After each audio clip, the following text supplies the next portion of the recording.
देखिए, आपका पुलिस अधिनियम में आपका पैरा 121 बताया जा रहा था, पुलिस अभिरक्षा के लिए रिमांड।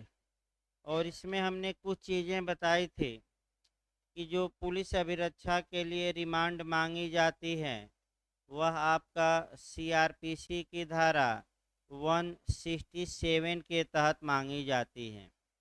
और इसलिए मांगी जाती है, अभियुक्त को पुलिस मांगती है अपनी अभिरक्षा में कि अभियुक्त से पूछताछ करनी है, तथ्य और परिस्थितियों का पता लगाना है घटना का, और अभियुक्त कुछ बताएगा तो उसके अनुसार कुछ चीज़ें पता लगेगी, और ये जो चीज़ें होंगी वह अभियुक्त के विरुद्ध में आपका एविडेंस की धारा 27 के तहत यूज की जाएगी। इसीलिए पुलिस अभियुक्त को अपनी कस्टडी में मांगती है। और आपका बताया गया था कल कि पुलिस की अभिरक्षा में अभियुक्त को कितने दिन के लिए दिया जा सकता है, तो गिरफ्तारी के प्रथम 15 दिन के अंदर ही। उसके बाद अगर अभियुक्त को भेजना है तो सदैव न्यायिक अभिरक्षा या जेल भेजा जाएगा, पुलिस की अभिरक्षा नहीं दी जाएगी। 121 के बाद आपका 122 आ जाइए। आरोप पत्र या अंतिम रिपोर्ट को न्यायालय में प्रस्तुत किया जाना, यानी कि इसका मतलब ये हुआ, यहाँ से फॉर्म नंबर पूछा जाता है। देखिए, जब पुलिस अन्वेषण कर लेती है तो आपका मजिस्ट्रेट को रिपोर्ट भेजती है, और उस रिपोर्ट को पुलिस रिपोर्ट कहा जाता है। पुलिस रिपोर्ट की परिभाषा 2R सीआरपीसी में दी गई है, और सीआरपीसी में भेजी किस धारा में जाती है, 173(2)। सुबह भी मैंने बताया था कि पुलिस रिपोर्ट जो भेजती हैं वह दो प्रकार की होती हैं। या तो आरोप पत्र भेजेगी, यानी कि साक्ष्य पर्याप्त मिला है अभियुक्त के खिलाफ, या चार्जशीट या चालानी शीट भी कहा जाता है। या पुलिस ये लिखकर भेजेगी, अंतिम प्रतिवेदन लिखकर भेज सकती है, यानी कि अभियुक्त के विरुद्ध पर्याप्त साक्ष्य नहीं मिला है। तो अब यहाँ फॉर्म संख्या आपको याद करना है। अगर पुलिस आरोप पत्र भेजती है, अलग से लिख लीजिएगा, तो वह किस मॉडल में होगा, किस फॉर्म संख्या में होगा, तो उसका फॉर्म संख्या है 339, यानी कि पुलिस फॉर्म संख्या 339। और अगर पुलिस एफआर भेजती है, फाइनल रिपोर्ट भेजती है, क्लोजर रिपोर्ट कहिए, या साक्ष्य अपर्याप्त होने की रिपोर्ट भेजती है, तो जो उसका फॉर्म नंबर है 340।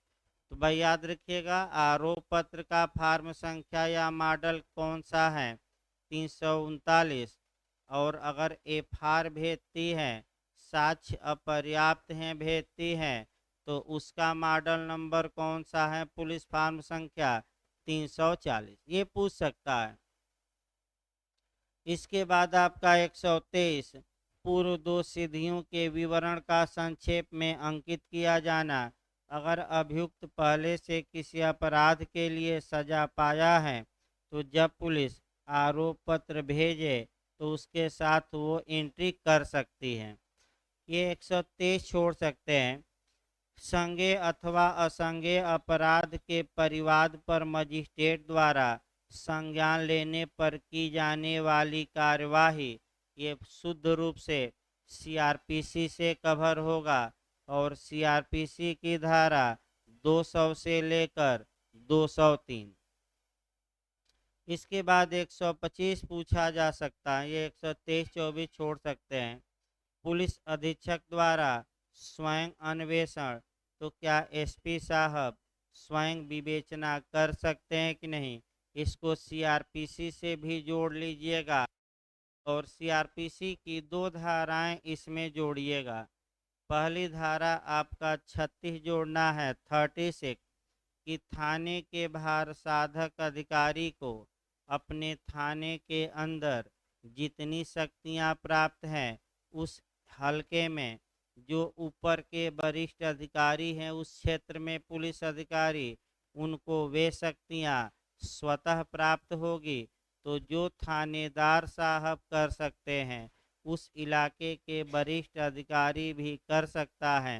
अर्थात थानेदार साहब अन्वेषण कर सकते हैं तो एसपी साहब को भी स्वतः अन्वेषण करने का क्या होगा, हक होगा। ये कहाँ से निकलता है, सीआरपीसी के 36 से। 154 का क्लाज 3 भी यहाँ महत्वपूर्ण है कि अगर थाने का भार साधक अधिकारी एफआईआर दर्ज नहीं करता तो आप कहाँ जा सकते हैं, पुलिस अधीक्षक के पास। और पुलिस अधीक्षक के पास जाकर आप शिकायत कर सकते हैं, या तो डाक द्वारा या व्यक्तिगत रूप से। और पुलिस अधीक्षक चाहें तो स्वयं एफआईआर के स्वयं अन्वेषण कर सकता है। ये पावर है कि धारा में ये पावर है 154 के किस क्लाज में, 3 में। अब अगला देखिए आपका 125 के बाद आपका 127 पढ़ा जाता है।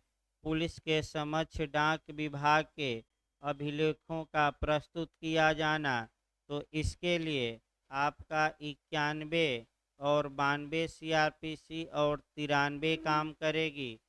फिर एक बार देखिए सीआरपीसी ही काम करेगी। सीआरपीसी की धारा 91 कहती है कि न्यायालय अगर किसी व्यक्ति से चाहता है कि कोई डॉक्यूमेंट पेश करे तो उस व्यक्ति के नाम समन जारी करेगा, और पुलिस अधिकारी चाहता है तो लिखित आदेश। लेकिन धारा 92 कहती है कि अगर कोई दस्तावेज, पार्सल या आपका चिट्ठी, पोस्ट कार्ड इत्यादि डाक या तार प्राधिकारी की अभिरक्षा में है तो आपका हाई कोर्ट, डीएम, आपका फर्स्ट क्लास ये सीजीएम और फर्स्ट क्लास जुडिशियल मजिस्ट्रेट नहीं सत्र न्यायालय हैं, ये आपका अपेक्षा कर सकते हैं कि इनको आप दे दीजिए। और पुलिस आपका कोई आदेश नहीं दे सकती, बस ये कह सकती हैं कि हम अपेक्षा निकलवाने जा रहे हैं, और जब तक अपेक्षा नहीं निकलवा लेते तब तक आप अस्थिर इसको क्या करिए, रखिए। 93 का क्लास 3 पिछली बार पूछा गया था आपका कि डाक या तार प्राधिकारी की अभिरक्षा में कोई दस्तावेज हैं तो उसके लिए सर्च वारंट कौन जारी कर सकता है, तलाशी वारंट कौन जारी कर सकता है। तो केवल 2 सक्षम हैं लोग, एक डीएम और दूसरा सीजीएम, यानी कि जिला मजिस्ट्रेट और मुख्य न्यायिक मजिस्ट्रेट। ये धारा 93 सीआरपीसी के किस क्लाज में दिया गया है, 3 में पूछा गया था सीआरपीसी से अंदर जाकर। इसके बाद आपका 128 छोड़ देना है पैरा, ये भी नहीं पढ़ना है। अब अध्याय 12 आ जाइए। अध्याय 12 की जहाँ तक बात है, अध्याय 12 में आपका मृत्यु समीक्षा, यानी कि आपका मृत्यु समीक्षा, मरणोत्तर शव परीक्षा यानी कि पोस्टमार्टम तथा घायल व्यक्तियों की चिकित्सा के बारे में पढ़ना है। भाई आपका यहाँ से आपका 3 या 4 पैरा पूछा जाता है। और पैरा याद रखिए, ये जो पैरा दिया गया है 129 से लेकर और आपका 146 तक।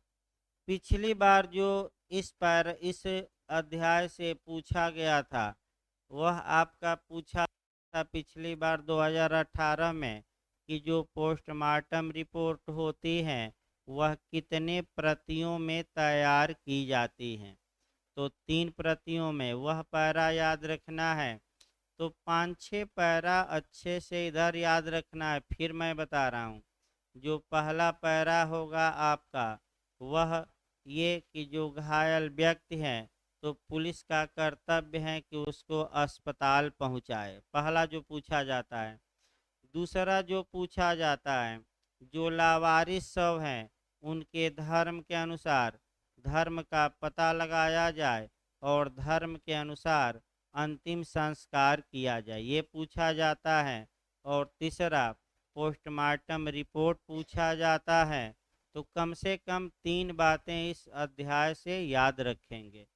आइए 129 से लेकर और आपका ये जो अध्याय चलेगा 129 से लेकर, फिर याद रखिए आपका कभी काल अध्याय भी पूछा जाता है 146। तो देखिए क्या करके 4-5 पैरा इधर तैयार रखना है। पहला हम बता रहे हैं 129, धारा 40 सीआरपीसी के तहत ग्राम चौकीदार का कर्तव्य क्या होगा। तो सीआर 129 पैरा में दिया गया है। तो ग्राम चौकीदार कल ही बताया गया था। ग्राम चौकीदार की नियुक्ति कौन करेगा, डीएम। इनको दंड कौन देगा, डीएम। ये किसके अधीन माने किसके अधीन होंगे, नियंत्रण के, डीएम। और इनको आपका बर्खास्त कौन कर सकता है, डीएम। तो ग्राम चौकीदारों का मुख्य कर्तव्य क्या था, गांव में चौकी पहरा देना। फिर आपका जन्म मरण की रिपोर्ट को कहाँ पहुंचाना, थाने पर। फिर आपका अगर गांव में पुलिस जाती है तो मार्गदर्शन करेगा, यानी कि पुलिस को रास्ता दिखाएगा। और अगर यहाँ भी कर्तव्य पैरा 129 में है कि अगर गांव में कोई लाश मिलती है या लाश का टुकड़ा मिलता है इत्यादि, तो वह तुरंत पुलिस को क्या करे, सूचित करे। तो लाश मिली लावारिस या किसी लाश का टुकड़ा मिलता है तो ग्राम चौकीदार किसको सूचित करेगा, पुलिस को। ये ग्राम चौकीदार का ये भी कर्तव्य है।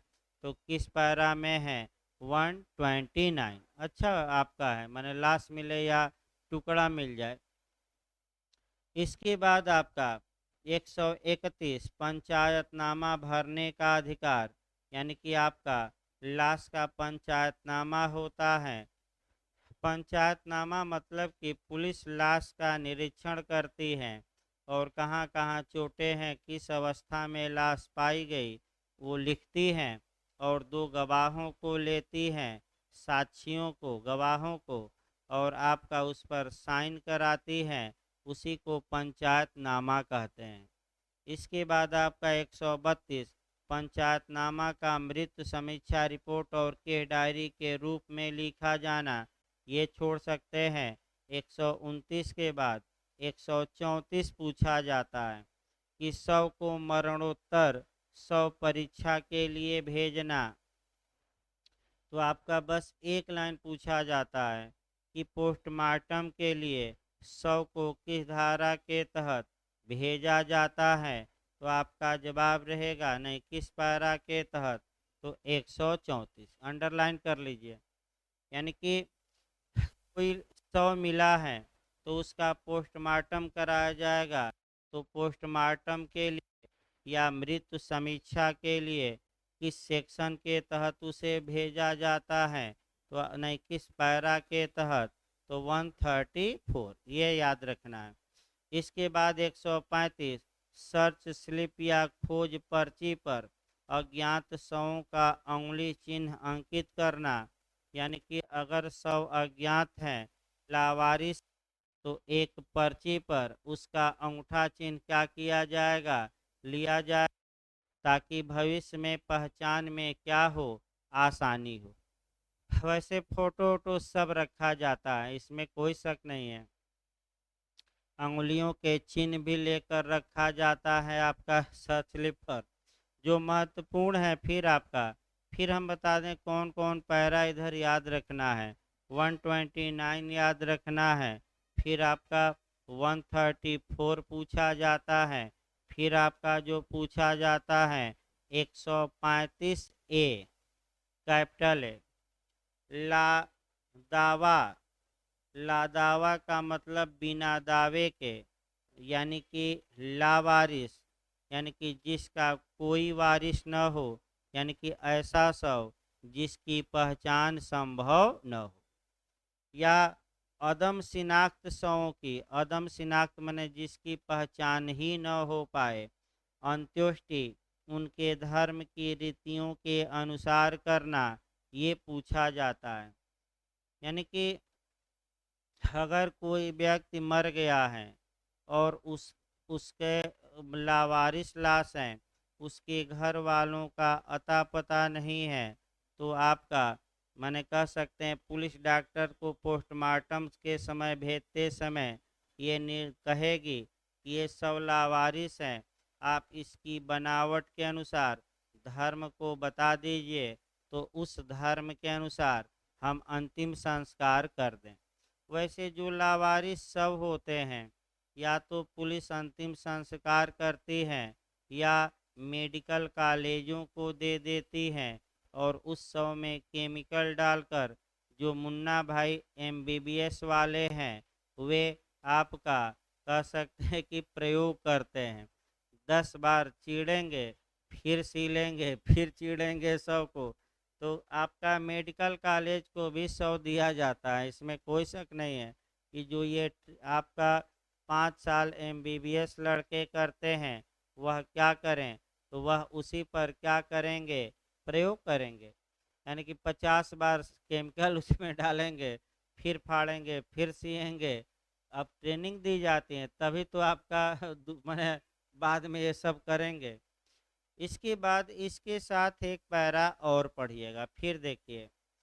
यानी कि अगर सामान्य मौत है, माने अप्राकृतिक है, और किस किस घर के व्यक्ति मरा है, ये डिसाइड नहीं हो पा रहा है, माने किसके घर का ये मेंबर है, तब 135 ए लागू होगी। और यहीं अकाल में व्यक्ति मर गए हैं, और अकाल में व्यक्ति मर गए हैं, दुर्भिक्ष में मर गए हैं, यानी कि आपका बहुत अकाल पड़ा, भोजन के लाले पड़ गए और लोग मरते जा रहे हैं, तो ऐसे लोगों के भी शवों का अंतिम संस्कार किया जाएगा, और उनके जो शवों का अंतिम संस्कार होगा, वह भी उनके धर्म का पता लगाकर किया जाएगा। तो समस्या ये आई कि जो अकाल में मरा है, उसके लिए कहाँ प्रावधान है, तो उसके लिए प्रावधान अलग है। और पैरा आपका इसमें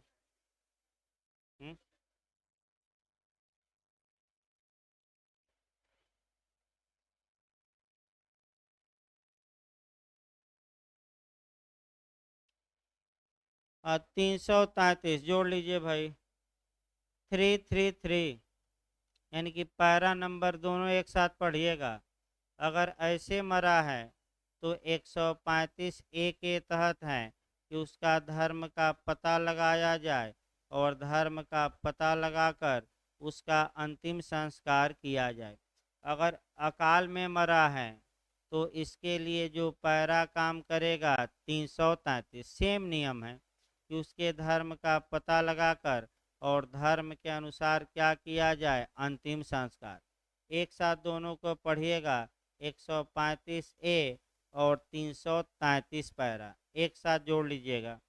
इसके बाद आइए 135 ए के बाद जो पूछा जाता है, वह आपका कह सकते हैं कि 136 छोड़ देना है।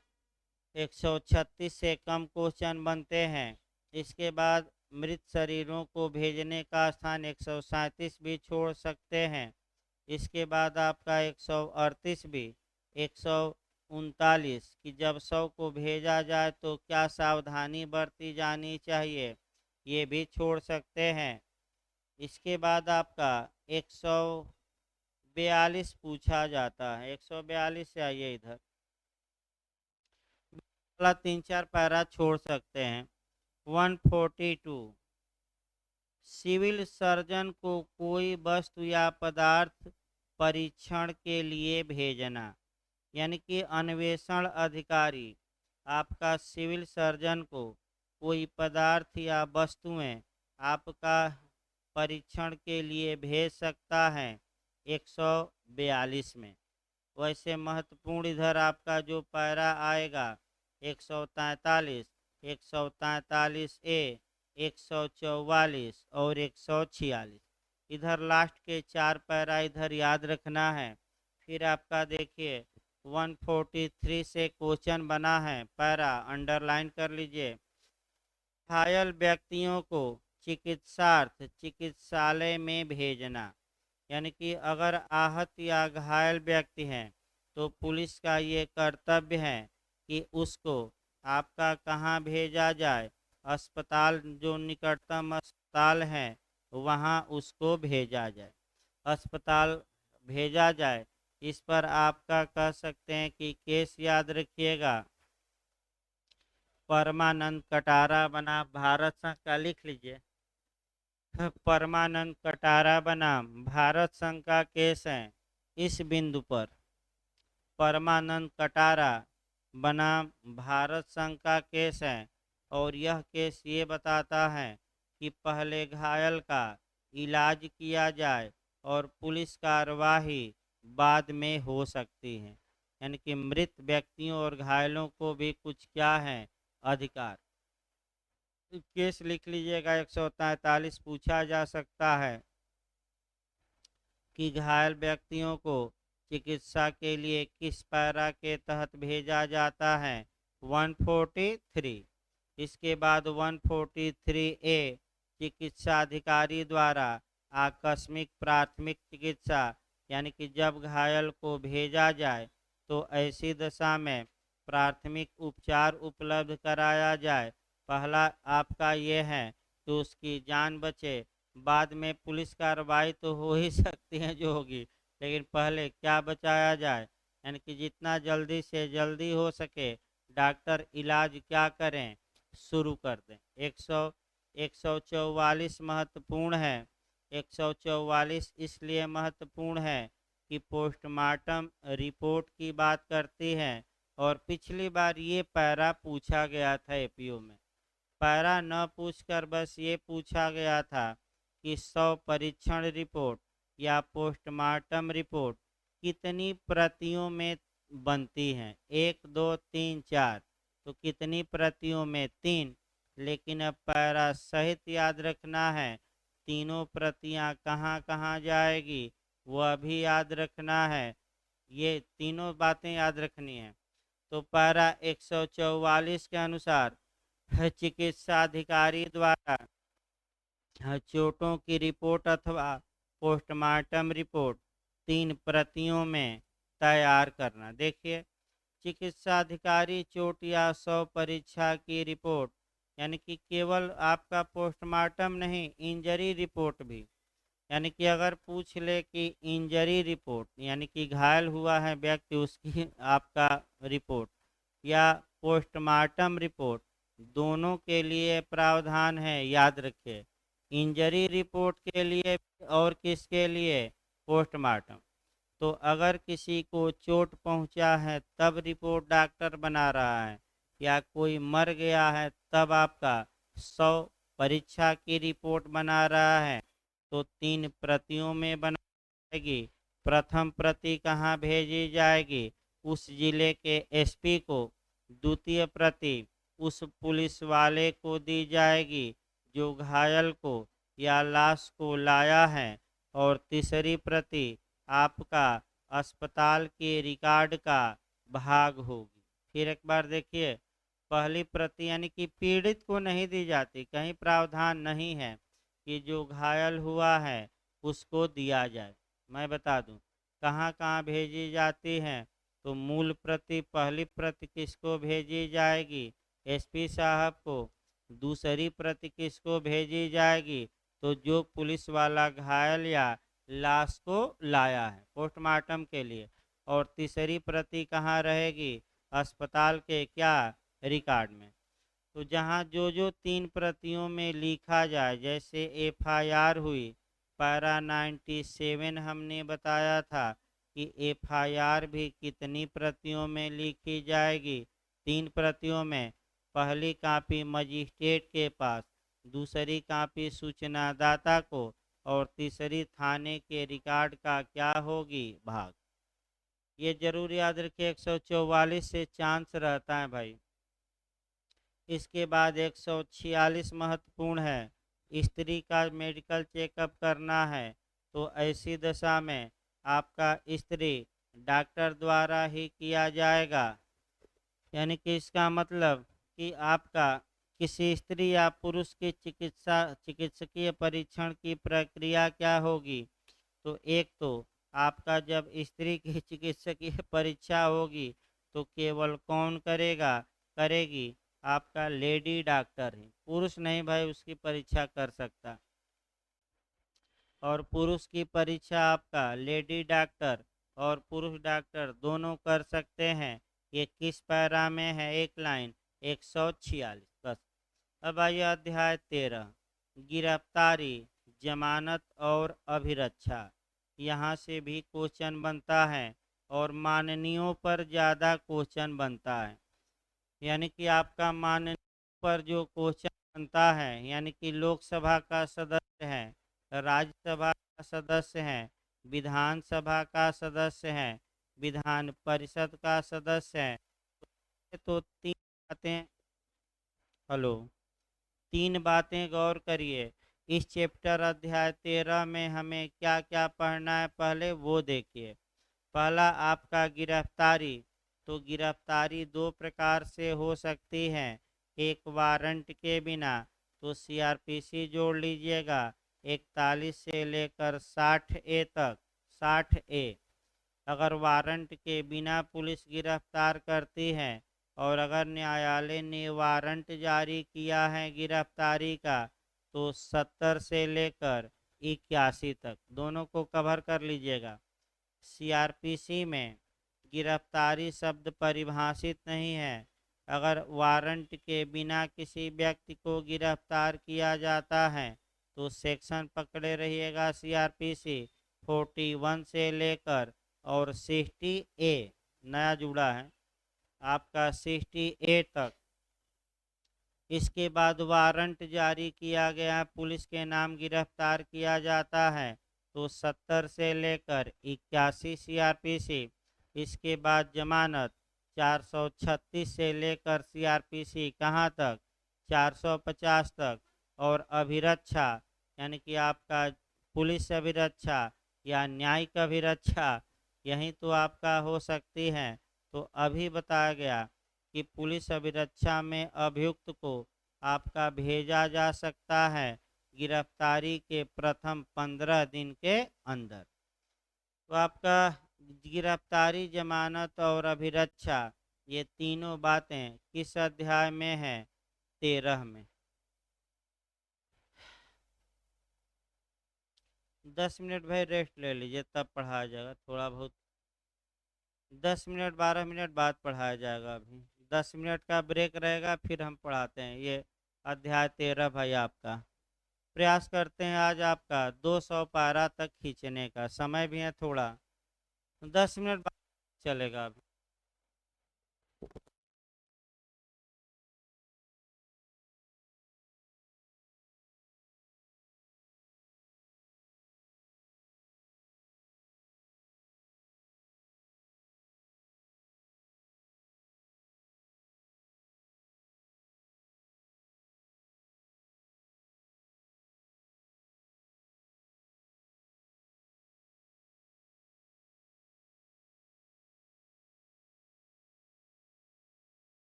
आपका भाई एडमिट कार्ड आ गया है, आप लोग देख लीजिए कहाँ सेंटर पड़ा है।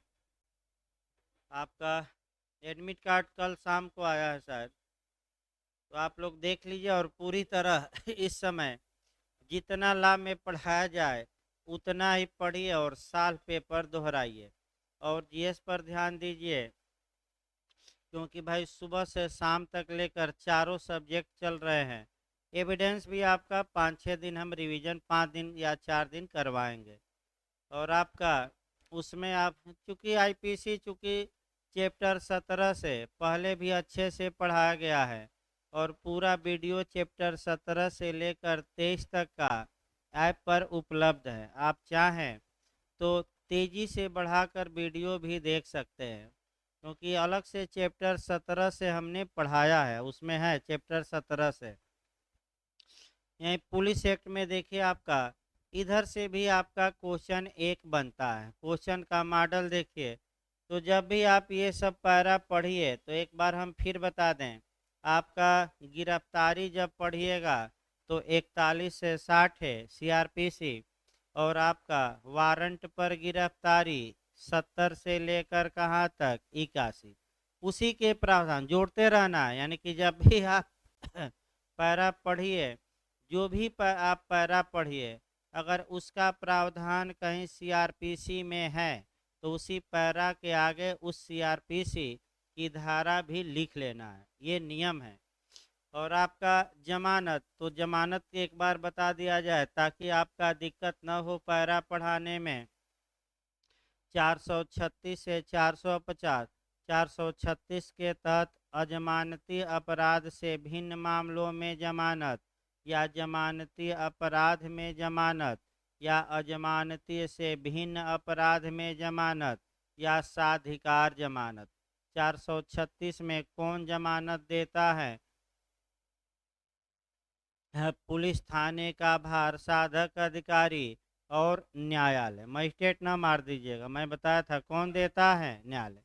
436 ए आ जाइए, पूछा जाता है कि अगर मृत्युदंड से भिन्न मामला है और बिना जमानत के कितने दिन तक वह रह चुका है जेल में, तो सामान्यतः जमानत दे दी जाएगी।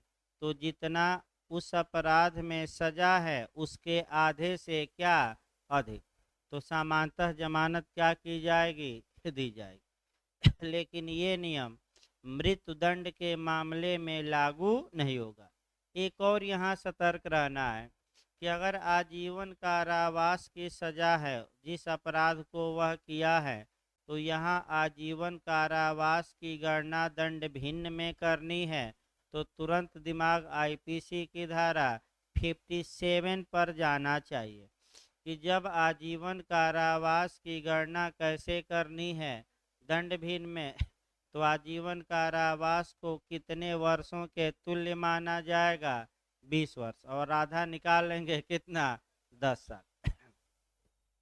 437 देखिए है, 437 में है अजमानती अपराध में जमानत, गैर जमानती अपराध में जमानत, नॉन बेलेबल ऑफेंस में जमानत कौन दे सकता है, तो पुलिस थाने का भार साधक अधिकारी भी और मजिस्ट्रेट।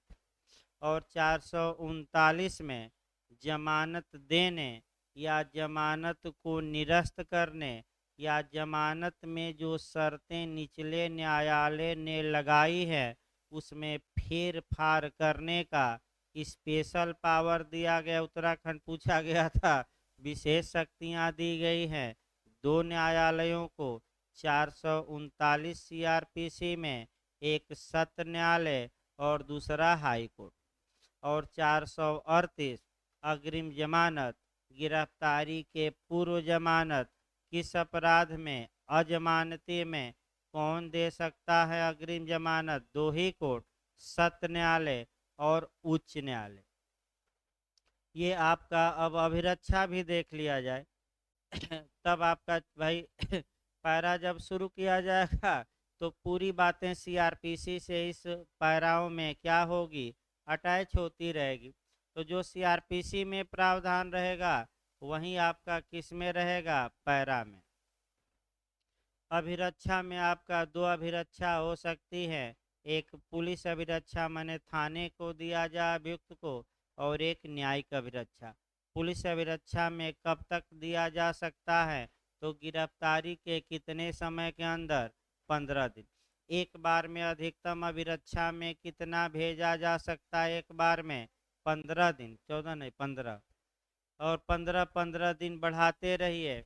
तो अगर अन्वेषण 60 दिन में नहीं पूरा हुआ और जो अभियुक्त अपराध किया था उसमें दंड 10 साल से कम है और 10 या 10 से अधिक दंड है, और कितने दिन में पूरा नहीं हुआ, 90 नहीं 60, 90, 10 वर्ष से कम दंड है तब 60 दिन, और 10 वर्ष या उससे अधिक की सजा है तो 90 दिन में। तो अगर पूरा नहीं होता पुलिस द्वारा अन्वेषण, तो अभियुक्त जमानत का क्या होगा, हकदार। ये या साधिकार जमानत पाएगा। इसी को एक लाइन में कहते हैं डिफॉल्ट बेल, यानी कि पुलिस चूक गई, सीबीआई चार्जशीट दायर करने में 60 या 90 दिन के अंदर, तो अभियुक्त क्या पा लिया, जमानत। अब ये सब प्रावधान दिमाग में, ये जो पैरा हम पढ़ाएंगे एकदम घूमते रहना चाहिए, सभी धाराएं, तब पैरा में कोई दम नहीं है, कुछ बस पैरा 10-12 इधर याद करना पड़ेगा। देखिए अब एक एक करके चला जाए। आइए पैरा 147 देखिए, पुलिस अधिकारी द्वारा वारंट के बिना गिरफ्तारी की प्रक्रिया। तो चलिए सीआरपीसी अब जोड़ते रहिए। वारंट के बिना गिरफ्तारी किस अध्याय में है, 5 में, धारा 41 से लेकर कहाँ तक, 60A। तो पुलिस कब किसी व्यक्ति को वारंट के बिना और मजिस्ट्रेट के आदेश के बिना गिरफ्तार कर सकती है, इसका मुख्य रूप से वर्णन 41 में किया गया है। तो तुरंत 41 पकड़ लीजिए। अगर मामला 41 के तहत आता है धारा, तो पुलिस को हक होगा कि वह किसी व्यक्ति को वारंट के बिना क्या कर ले, गिरफ्तार। बस एक लाइन जानना है। तो इसको पैरा जो 147 था, इसको सीआरपीसी की किस धारा से जोड़ना है, शुद्ध रूप से 41। अब 147 से भी पूछा गया, भाई अंडरलाइन कर लीजिएगा। लोकसभा तथा विधानसभा के सदस्यों की गिरफ्तारी की प्रक्रिया। लोकसभा, राज्यसभा, विधानसभा, विधान परिषद के जो माननीय लोग हैं, मेंबर हैं यानी कि सांसद हैं या विधायक हैं, इनको आपराधिक मामलों में गिरफ्तारी से छूट प्राप्त नहीं है। तमाम सांसद और विधायक इस समय भी कहाँ हैं, जेल में। लेकिन जब इन्हें गिरफ्तार किया जाएगा तो सूचना, एक तो पैरा याद रखिएगा, लोकसभा विधानसभा के सदस्यों की गिरफ्तारी की प्रक्रिया किस पैरा में, ये डायरेक्ट पूछा है। तो 147A मार्क कराइए, अंडरलाइन कर लीजिएगा। इसके बाद जब इन्हें गिरफ्तार किया जाता है तो सूचना दी जाएगी। लोकसभा का मेंबर है तो लोकसभा अध्यक्ष को, राज्यसभा का मेंबर है तो राज्यसभा के सभापति को। देख ही रहे 15वें राष्ट्रपति उपराष्ट्रपति कौन बन गए, यानी कि धनखड़ जी बन गए।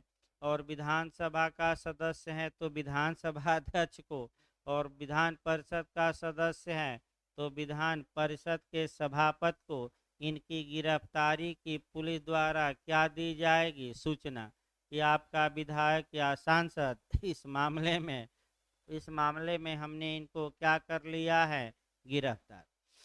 दूसरा देखिए जो सबसे महत्वपूर्ण है कि विधान परिषद या जो विधानमंडल सदन है उसके अंदर और संसद के परिसर के अंदर, यानी कि संसद के बाउंड्री के अंदर और आपका विधानमंडल के बाउंड्री के अंदर पुलिस को पावर नहीं है कि वह जाकर किसी सांसद या विधायक को गिरफ्तार करे जब तक कि अध्यक्ष द्वारा इसकी अनुमति न दे दी जाए। यानी कि अगर कोई व्यक्ति सांसद संसद में प्रवेश कर गया चार दीवारी के अंदर, तो पुलिस ऐसे जाकर गिरफ्तार नहीं कर सकती। अब लोकसभा के अध्यक्ष से क्या लेनी पड़ेगी? अनुमति। अब 10 दिन रहा तो पुलिस की हिम्मत नहीं है कि प्रवेश कर जाए। मैं बता दूं भाई, कब तक नहीं प्रवेश करेगी? जब तक कि लोकसभा का अध्यक्ष क्या न दे दे परमिशन। तो उसी में 10 दिन रहिए, कैंटीन में आपका कम पैसे में खाइए और उसी में सोइए। कमरा अलाट ही होता है सबका, और आराम से रहिए और गिरफ्तारी से क्या किए रहिए, बचे रहिए। तो 147 से बहुत महत्वपूर्ण है, इतना मेन मेन चीज़ें जरूर याद रखिए। इसके बाद आइए आपका 147A के बाद चला जाए अगला पैरा आपका कह सकते हैं कि 148। अब जोड़ते रहिए सीआरपीसी से। अन्य अधिकारिताओं में अपराधियों का पीछा करना, तो 3 धाराएं सीआरपीसी की पढ़ेंगे, जोड़ लीजिए नहीं लिखे हैं तो। एक आपका सीआरपीसी की धारा 48, दूसरा 60 और तीसरा 77। तब पैरा 148 पढ़िएगा। फिर हम बता रहे हैं सीआरपीसी की 3 धाराएं यहाँ और याद रखिए। सीआरपीसी की धारा 48, सीआरपीसी की धारा 60 और 77। तीनों को पहले समझिए, एक लाइन अच्छे से समझिए। 77 है। धारा 48 कहती है कि अगर पुलिस किसी व्यक्ति को वारंट के बिना गिरफ्तार करती है तो कहाँ तक पीछा कर सकती है? अपने ज़िले में कि दूसरे ज़िले में कि भारत में कहीं भी? तो भारत में कहीं भी पीछा करके और पुलिस वारंट के बिना क्या की? गिरफ्तार। ये प्रावधान सीआरपीसी की किस धारा में है? 48 में। तो इसमें है 48। 60 आइए। अगर से भाग गया, अभिरक्षा से भाग गया पुलिस के, तो पुलिस तत्काल पीछा करे और कहाँ तक पीछा करके पुनः गिरफ्तार कर ले? भारत में कहीं भी। तो धारा 60 कब सीआरपीसी लागू होगी? जब कस्टडी से वह क्या हुआ? अभिरक्षा से फरार। और तीसरा 77, जब गिरफ्तारी का वारंट जारी हो गया किसी के खिलाफ, तो पुलिस वारंट लेकर उसको कहाँ तक खोजेगी? वारंट का निष्पादन कहाँ होगा? तो पूरे भारत में कहीं भी। यानी कि प्रयागराज की पुलिस है और अगर एक के खिलाफ वारंट उसे मिल गया तो पूरे भारत में एक को क्या करे? खोजे, और जहां भी मिल जाए उसे क्या करे? गिरफ्तार करे। आपका कौन सा सेक्शन रटिए? पूछा जाता है बहुत ज़्यादा। सीआरपीसी का कौन सा सेक्शन है? 77। भाई तीनों याद रखिए। वारंट के बिना पूरे भारत में पीछा करके गिरफ्तार करिए 48। भाग गया कस्टडी से तो पूरे भारत में पीछा करिए 60। और वारंट का निष्पादन कहाँ करिए? पूरे भारत में। कौन सी धारा? 77। ऐसी धारा इस समय याद होगी। कई लोग परेशान है कि सेक्शन ही नहीं याद होता। अरे भाई, हम तो इसीलिए हैं कि 10 बार क्या करेंगे, कई चीज़ को बताएंगे, रटवाएंगे, तभी तो याद होगा। तो आपका 148 अब पढ़ाने की आवश्यकता नहीं है, फिर भी एक बार देख लिया जाए। अब कोई 148 पैरा नौ की पढ़ाया जाए तो आप जान लिए कि क्या है। देखिए, अन्य अधिकारिताओं में अपराधियों का पीछा करना, तो कोई पुलिस अधिकारी ब्रिटिश भारत के किसी स्थान में किसी अपराधी का पीछा कर सकता है जिसे गिरफ्तार करने के लिए वह सशक्त है। तो आपका अब ब्रिटिश भारत हटा दीजिएगा ब्रिटिश अब भारत रहा नहीं, तो अब पूरे भारत में मानिएगा, क्योंकि अगर पाकिस्तान भाग गया तो वह भी ब्रिटेन के अधीन था और बॉर्डर पर ही क्या करेंगे? पुलिस वालों को उधर से ठोक देंगे, जाने नहीं देंगे। ये नियम आपका पूरा ब्रिटिश भारत नहीं बल्कि कितने में? भारत में। देखिए अगला 149, रेलवे कर्मचारी की गिरफ्तारी पर प्रक्रिया, इसको छोड़ दीजिएगा। फिर आपका 50 पूछा जाता है। 150 अंडरलाइन करिए। 150 आपका पुलिस अधिनियम की धारा 34 की पूरक धारा है। तो पहले पुलिस अधिनियम की धारा 34 पढ़िए, एक क्वेश्चन वहाँ से भी पूछा जाता है। और तब पैरा 150 पढ़िएगा। पुलिस अधिनियम की धारा 34 के तहत 8 प्रकार के, याद रखिए कितने प्रकार, 8 प्रकार के पब्लिक न्यूसेंस दिए गए हैं, लोक उपताप दिए गए हैं, जिसमें कि पुलिस अधिकारी को ये अधिकार होता है कि वह ऐसे अपराध करने वालों को वारंट के बिना गिरफ्तार कर सके। दंड की मात्रा भी पूछी गई है, गलत न हो। 8 दिन तक का कारावास या 50 रुपये तक का जुर्माना। रट कर जाइए, कितना है? 8 दिन तक का कारावास या 50 रुपये तक का जुर्माना। बस इतना तो याद रहे। कितने क्लास हैं? 8। कितने प्रकार के पब्लिक न्यूसेंस है पुलिस अधिनियम की धारा 34 में? 8। अब उसमें गिरफ्तार करना है तो सामान्यतः न गिरफ्तार करिए, अब छोटा अपराध है। इसके लिए प्रक्रिया उत्तर प्रदेश पुलिस रेगुलेशन के पैरा 150 में दी गई है। देखिए, धारा 34 पुलिस एक्ट के अंतर्गत गिरफ्तारी से संरक्षण। तो आपका पुलिस अधिनियम क्या, अधिनियम संख्या 5 की धारा 34 द्वारा पुलिस अधिकारी को प्रदत्त गिरफ्तार करने की शक्तियां ऐसे व्यक्ति के मामले में प्रयोग नहीं की जानी चाहिए जिसका नाम और पता क्या है, विदित है। विदित मतलब क्या हुआ? ज्ञात है। यानी कि अगर लोक न्यूसेंस धारा 34 वाला कोई व्यक्ति किया है 8 में से किसी प्रकार का, और उसका नाम पता पुलिस को ज्ञात है, तो सामान्यतः उसे वारंट के बिना गिरफ्तार किया जाना चाहिए कि नहीं किया जाना चाहिए? नहीं किया जाना चाहिए। किस पैरा में ये नियम है? 150। अब 151 आइए, प्राइवेट व्यक्ति द्वारा गिरफ्तारी पर प्रक्रिया। तो अब सीआरपीसी की 4-5 धाराएं क्रम से रटिए। तो पुलिस कब वारंट के बिना गिरफ्तार कर लेगी? 41। असंज्ञेय मामलों में सही नाम और पता जानने के लिए पुलिस द्वारा वारंट के बिना गिरफ्तार करना। 42। प्राइवेट व्यक्ति द्वारा गिरफ्तारी। 43। और मजिस्ट्रेट द्वारा स्वयं गिरफ्तारी। 44। चारों धाराओं का अपवाद कौन है? 45। गिरफ्तारी की प्रक्रिया कौन है? 46। ये सब धाराएं पूछी गई हैं मिलाने के लिए। 45 किसका अपवाद है? जहां की सशस्त्र बलों को, सैनिकों को गिरफ्तारी से संरक्षण मिला है। 41 का कि 42 का कि 43 का कि 44 का कि सभी का? सभी का। कौन सी धारा अपवाद है? 45। सशस्त्र बलों को गिरफ्तारी से संरक्षण की धारा में, सीआरपीसी में 45। गिरफ्तारी की प्रक्रिया कहाँ दी गई है? 46। अब आइए आप लोग बताइए, 151 को सीआरपीसी से शुद्ध पढ़ना है, पैरा बस याद रखना है।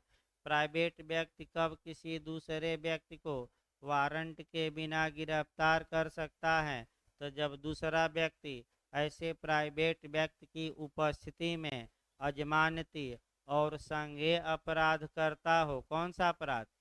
अजमानती, या न मार दीजिएगा बीच में, और संज्ञेय, या किसी फरार उद्घोषित अपराधी। तो बताइए, फरारी की घोषणा किस धारा के तहत की जाती है? सीआरपीसी में सुबह बताया गया 82 की 83, 82, और कुर की 83। चलिए देखिए, 151 वही प्राइवेट व्यक्ति द्वारा गिरफ्तारी। तो सीआरपीसी की धारा 43 का क्या? एक लाइन में बस जानना है। इसके बाद 152 सीआरपीसी की कुछ धाराओं का कठोरता से पालन किया जाना।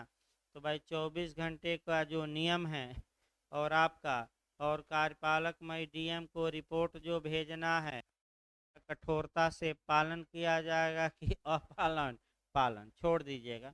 153 छोड़ दीजिए कि जो अन्वेषण अधिकारी है वह पूछेगा अभियुक्त से कि बताओ जिस पुलिस वाले ने आपका गिरफ्तार किया है, तुमसे दुर्व्यवहार तो नहीं किया, पुलिस वाला मारा पीटा तो नहीं है तुमको? ये पूछा जाएगा? वैसे कहाँ पूछा जाता होगा। चोर चोर मौसेरे भाई भाई, अन्यथा ना लीजिए जिसके घर के लोग पुलिस वाले हों। आपका उदाहरण के रूप में लिया जाए, भाई दिल पर नहीं लेना है, इसका मतलब ये हुआ। 154 आ जाए, गिरफ्तार व्यक्ति की तलाशी साक्षियों के समक्ष लेना, तो तुरंत सीआरपीसी जोड़ लीजिएगा। गिरफ्तार व्यक्ति की तलाशी ली जाएगी 51 के तहत। और स्त्री की तलाशी किसके द्वारा? पुरुष द्वारा कि स्त्री द्वारा? स्त्री द्वारा। कौन सी धारा? 51 का क्लाज 2 टू में 51(2). वैसे इसमें धारा ही केवल लिखा है ना, 51(1) लिखा है, लेकिन आपका स्त्री वाला जो मामला है वो क्लाज 2 में है, सामान्य तलाशी 1 में। इसके बाद 155 आपका दोष रहित और विचाराधीन बंदियों को हथकड़ियाँ और बेड़ियाँ लगाने के अनुदेश। तो आप हथकड़ी और पैकड़ कब लगाया जाएगा? तो जब ये आशंका हो कि ये अभिरक्षा भाग जाएगा। तो आप लोग बताइए, इस पर केस याद करना है, पूछ सकता है हथकड़ी वाला केस। सुनील बत्रा बनाम दिल्ली प्रशासन, लिख लीजिए। केस इस पर पैरा पर ही लिखिए, बैरक पर। सुनील बत्रा बनाम दिल्ली प्रशासन, हथकड़ी वाला केस। हथकड़ी, अब ये डीके बसु में भी आया आपका, और एक प्रेम शंकर शुक्ला बनाम दिल्ली प्रशासन का भी केस है। तो हथकड़ी कब लगाई जाएगी? जब ये आशंका हो कि क्या होगा, अभिरक्षा से भाग जाएगा। देखिए, जितने बड़े बड़े अपराधी हैं, चूंकि मीडिया आ जाती हैं, तो आप देखे होंगे कि हथकड़ी जल्दी नहीं लगाई जाती। दो पुलिस वाले बाह में बाह डालकर उनके और पूरा जोर से क्या कर किए रहते हैं, पकड़े रहते हैं। क्योंकि पूरा सोशल मीडिया है, और हथकड़ी लगाएंगे तो कारण पूछ लिया जाएगा कि क्या नेताजी को भागने की संभावना। आप देखिए, जो इस समय प्रकरण चल रहा है आपका श्रीकांत त्यागी का, तो उसमें आप देखेंगे हथकड़ी पुलिस नहीं लगाई है, दो पुलिस वाले सादे ड्रेस में उनको क्या किए हैं, जोर से बाह ही पकड़े हैं। तो हथकड़ी कब लगाई है? जब भागने की क्या हो, आशंका। कोई मतलब नहीं भाई, पुलिस अभिरक्षा में जो भी बात कहेंगे उसका कोई मतलब है? आप बता दीजिए। तो मीडिया में कोई मतलब नहीं। अगर पुलिस अभिरक्षा में अभियुक्त है तो एसपी साहब आए, एसपी के पीछे अभियुक्त श्रीकांत भी खड़ा था। एसपी साहब ने पूरा वादा मैंने बता दिया और कहा कि आ गए, वो तो धमका के कुछ भी कहलवा लेंगे। यानी कि डंडे के बल पर तो भूत भूत नाचता है, ये आदमी की क्या औकात। तो इसीलिए पुलिस के समक्ष या पुलिस की अभिरक्षा में की गई, चाहे किसी से की जाए, अगर पुलिस की अभिरक्षा में है और अन्य से कहता है कि हमने अपराध किया, तो 26 में विसंगत। अब पुलिस की अभिरक्षा में है, पुलिस से ही करता है, तो 25 एविडेंस। मीडिया से करे तो 26 अप्लाई करिए। पुलिस अभी अगर सह कैदी से करे, डॉक्टर से कर दे, या चाय वाले से कर दे, पान वाले से कर दे, तो धारा 26 बनी है एविडेंस की, ये भी याद रखिए। अगला आपका ये हो गया 155। इसके बाद 156 कम पूछा जाता है, विवेचना अधिकारी या थाने के भार साधक अधिकारी द्वारा जमानत के उपबंधों का पालन। तो हमने बताया ही कि थाने का भार साधक अधिकारी सीआरपीसी की धारा 436 के तहत भी जमानत दे सकता है जमानती में, 437 के तहत कुछ दशाओं में अजमानती। ये भी छोड़ दीजिए। इसके बाद आपका 158 पूछा जा सकता है, अंडरलाइन करिए।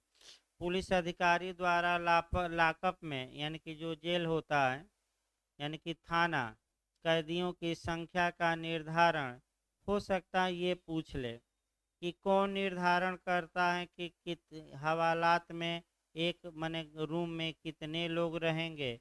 तो ये पुलिस अधीक्षक करता है, यानी कि एसपी। 158 पैरा चल रहा है, पहला ही शब्द है। इसके बाद आपका नियम ज़्यादातर पूछे तो पूछ सकता है, गणना का आधार क्या होगा? तो प्रत्येक व्यक्ति के लिए फर्श का 36 वर्ग फीट और कमरे के संपूर्ण क्षेत्रफल का 540 घन फीट, बस इतना याद रखना है और आपका याद नहीं रखना है। कैदियों का दैनिक, हाँ, समय सीमा ये भी नहीं पूछा जाता। 101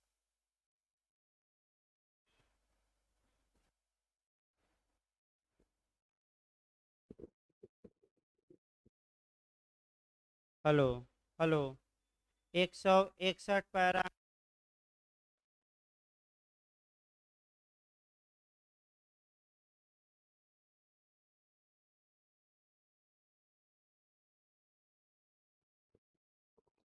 हेलो, देखिए 161 भी कभी काल पूछ लिया जाता है। पागल व्यक्ति को स्वस्थ अपराधी से अलग रखा जाना। अगर पुलिस किसी को गिरफ्तार करती है, पुलिस को लगता है कि ये अनसाउंड माइंड है, तो आम कैदियों के साथ रखा जाएगा कि अलग कमरे में रखा जाएगा? अलग, क्योंकि आम कैदियों के साथ रखा जाए तो हो सकता है कि उनको क्या पहुंचा दे, नुकसान। तो पैरा बस याद रखना है 161। इसके बाद अवयस्क लड़कियों को पुलिस अभिरक्षा में नहीं रखा जाएगा, ये 162। यहाँ भी अंडरलाइन करिए कि किस पैरा में है कि अवयस्क लड़कियों को पुलिस अभिरक्षा में न रख के संरक्षण गृह भेजा जाएगा, तो 162 में। 163, गिरफ्तार व्यक्ति को अभिरक्षा में रखते समय सावधानी बरतिए। ये क्वेश्चन आपका जोड़ लीजिएगा, सीआरपीसी में नया प्रावधान जोड़ा गया है 55A। भाई 55A सीआरपीसी जोड़िए। आपका गिरफ्तार व्यक्ति की स्वास्थ्य और सुरक्षा का पूरा ख्याल रखा जाएगा।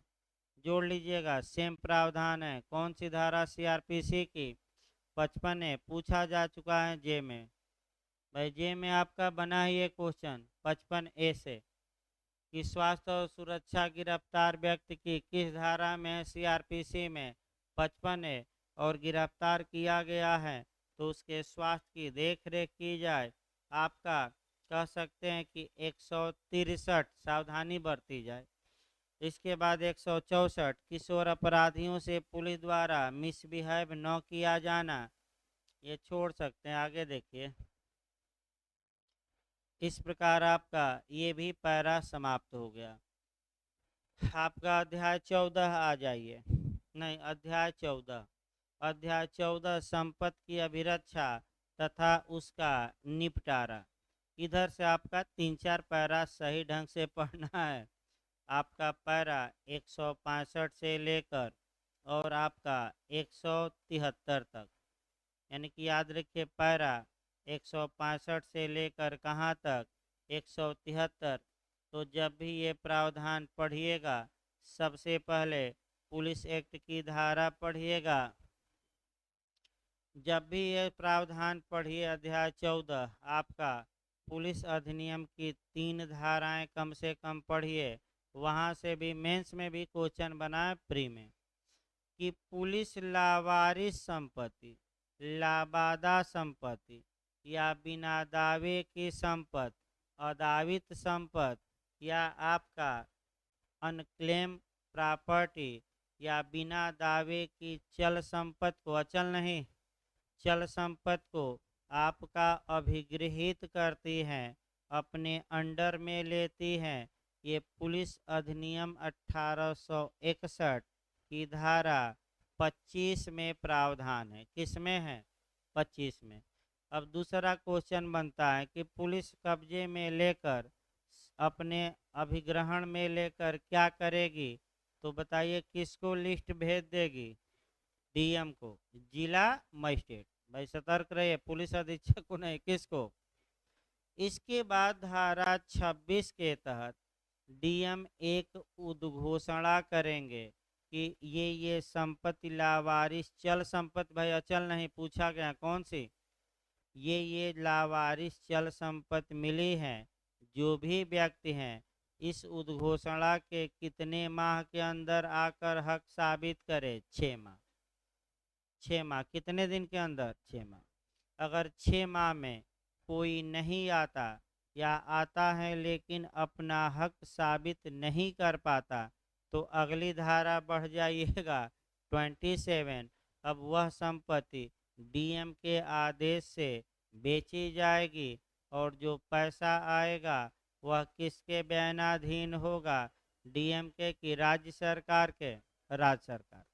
लेकिन अगर पशुधन है या प्रकृत्या क्षयशील संपत्ति है तो उतना दिन इंतजार नहीं करना है, तत्काल क्या करना है? बेचना है।